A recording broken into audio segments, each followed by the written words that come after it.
Welcome to the deep dive. Today, we're getting into something pretty fascinating. Smart implantable pumps. Yeah, these are really sophisticated little bits of tech. Right. Placed right under the skin, and they deliver medication, consistently. Super important for chronic stuff like diabetes, cancer, pain, even some heart and brain conditions. Exactly. And our main source for this is the Global Smart Implantable Pumps Market Report 2025. So our mission today really is to pull out the key insights. What's happening now? Where's it going? What makes this market tick, basically? And just to give you a starting number to chew on, the global market, it's projected at USD 2,480 million for 2025. Okay, 2.48 billion, that's already a big number. And it doesn't stop there. The report suggests it could hit, USD 456.05 million by 2033. Wow. So what kind of growth rate are we talking about there? That works out to a CAGR, the compound annual growth rate, of about 7.68% between 2025 and 2033. It kind of smooths out the growth year over year. 7.6%. That's pretty robust, steady growth. So what's really pushing this market forward? What are the main drivers here? Well, a huge factor, maybe the biggest one, is just the increasing number of people dealing with chronic illnesses worldwide. Yeah, you hear about that a lot. Diabetes, cancer, heart problems, neurological issues. Exactly. They're all, unfortunately, on the rise. I mean, take diabetes. WHO figures are staggering, something like 422 million people globally. 422 million. And it Right. causes, what, 1.5 million deaths a year directly? Yeah, something like that. It's massive. And that's where these smart pumps come in. How do they help specifically with something like diabetes or chronic pain? Well, the key is continuous and really accurate drug delivery. It improves the patient's quality of life, definitely, but also potentially the effectiveness of the treatment itself. Right. So instead of injections or pills, maybe multiple times a day. Exactly. You get a steady, programmed dose, takes the guesswork, and frankly, the burden off the patient. For some conditions, that constant, precise level of medication is just critical. I can see that. Makes a lot of sense. The report also mentioned something about more implantation surgeries being done. Uh-huh. That's another growth factor. It tells us the technology is gaining traction. More doctors are comfortable with it. The procedures are maybe getting refined. So wider acceptance in the medical community. Yeah, and likely driven by positive results they're seeing in patients. It's becoming more mainstream, less experimental. Okay, so growing need, better tech acceptance, but can't all be smooth sailing, right? Are there challenges, restraints? Oh, definitely. The report points out some significant ones. Cost is probably the biggest hurdle. The upfront cost. Yeah, the initial cost of the pump itself, then the surgery to implant it, and you've got ongoing maintenance too. It's not cheap. Cutting-edge medical tech rarely is, I suppose. True. And tied to that, the report notes there's maybe not enough strong evidence yet, proving significant long-term cost savings compared to other treatments. I see. So the clinical benefits might be clear, but the economic case for payers like insurance or healthcare systems. Exactly. They need to be convinced it's going to save money down the line, maybe through fewer complications or hospital visits. Without that solid long-term cost-saving data, they might be a bit hesitant to fully embrace it. Right, that makes sense. The dollars and cents have to add up too. Okay, so looking forward then, what are the big trends shaping this market? Well, one thing that stands out is the rise in neurological conditions and chronic pain syndrome. Ah, okay. So that's driving demand specifically for pumps used in pain management. Pain and spasticity management, yeah. Think conditions like MS, cerebral palsy, nerve damage, really persistent pain from cancer or other causes. Things that can be really debilitating. Absolutely. And the report points out, our aging population globally is more vulnerable to these kinds of issues, which adds to the demand. Managing pain and spasticity becomes a higher priority. Got it. What about the tech itself? Any trends there? The report mentioned patient-centered design. Yes, that's a key one.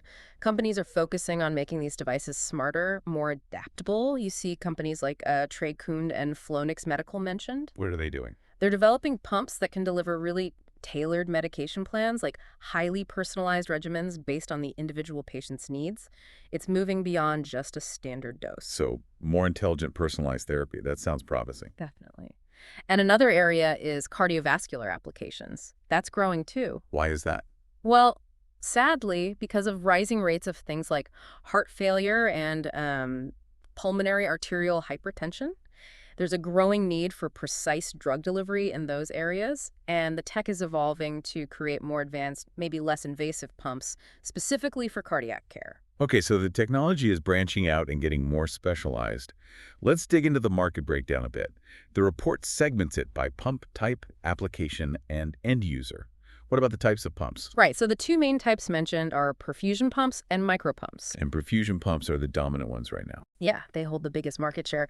That's largely because they're used so widely for those chronic conditions we talked about: pain, spasticity, some cardiovascular uses. They're kind of the workhorses, effective at regular, accurate delivery. Makes sense. What helps them maintain that lead?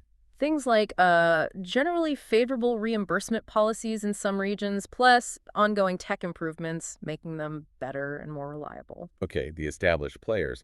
But then you mentioned micropumps. They're the fastest growing. That's right. Really rapid growth there. And it's being driven by, well, technological advances. We're seeing smaller, more intricate devices. Micropumps. So the advantage is they're smaller. Smaller, yes, but also they allow for incredibly targeted drug administration, like delivering the drug exactly where it needs to go. This often means fewer side effects, better patient outcomes. Ah, okay. More precision. Exactly. Yeah. Plus, there's a general demand for less invasive options, and it fits right into the whole trend of personalized medicine. Think microfluidics enabling really precise dosing. Smaller, targeted, personalized. Sounds like the future direction. Okay, what about the applications? Where are these pumps being used most? Pain and spasticity was mentioned as the largest segment. Yes, currently the biggest slice. Driven by all those neurological conditions: MS, cerebral palsy, plus neuropathy, cancer pain, chronic pain generally. And the aging population factor again. Absolutely. Older adults are more prone to these conditions, and healthcare systems are prioritizing managing this stuff, partly because of payment rules and the overall cost of care if it's not managed well. Got it. And cardiovascular applications are growing fast too. Very rapidly expanding, yeah.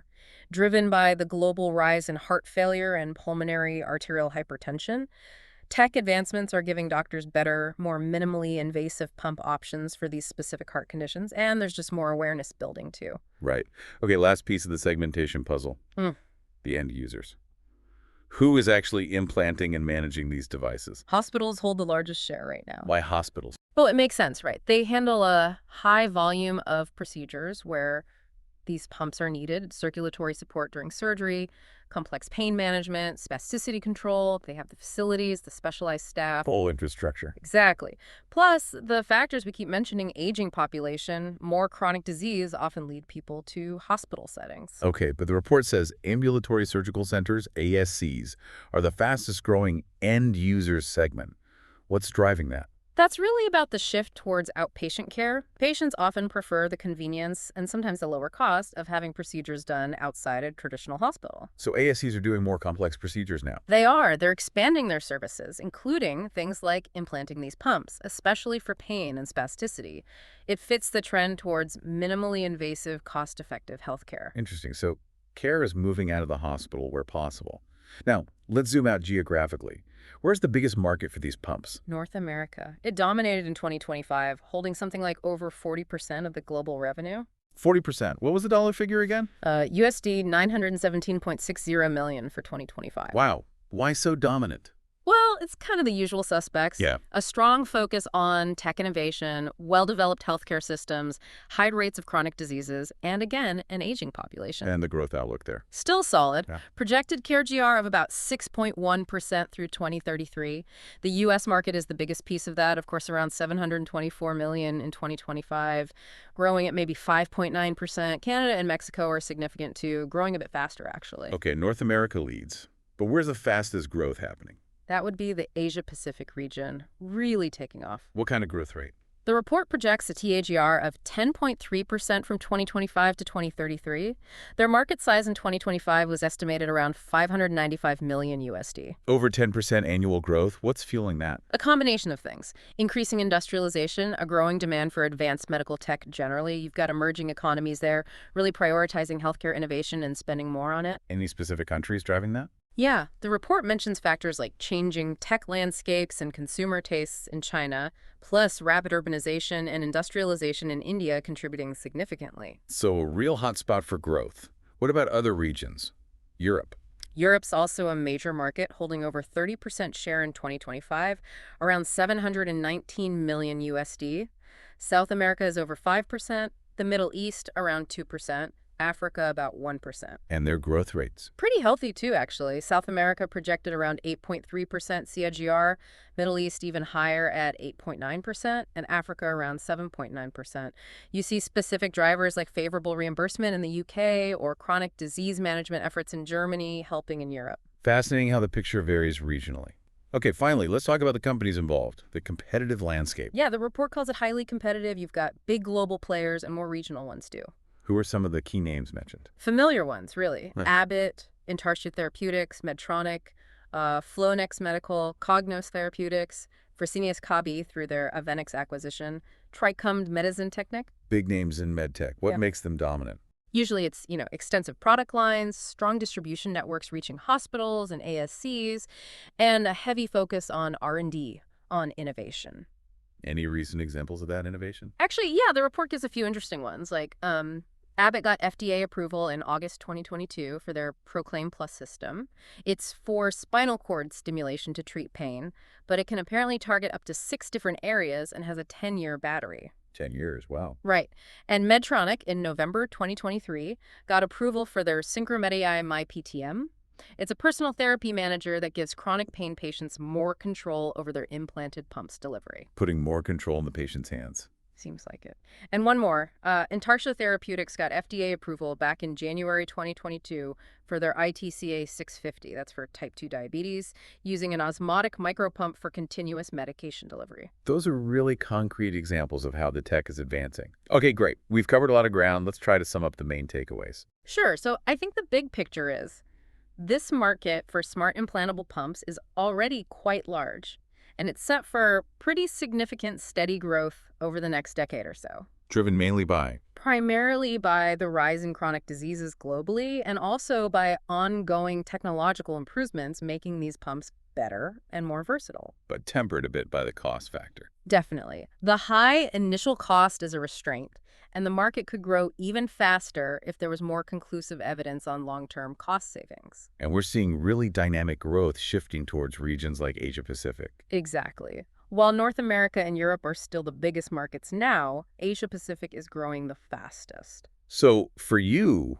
our listener, hopefully this gives you a really solid grasp of where the smart implantable pump market stands today and where it seems to be headed. Yeah, and it leaves you with something interesting to think about, doesn't it? I mean, given these advancements and wider adoption, how might these smart pumps really reshape how we manage chronic diseases over the next, say, 10 years? That's a big question.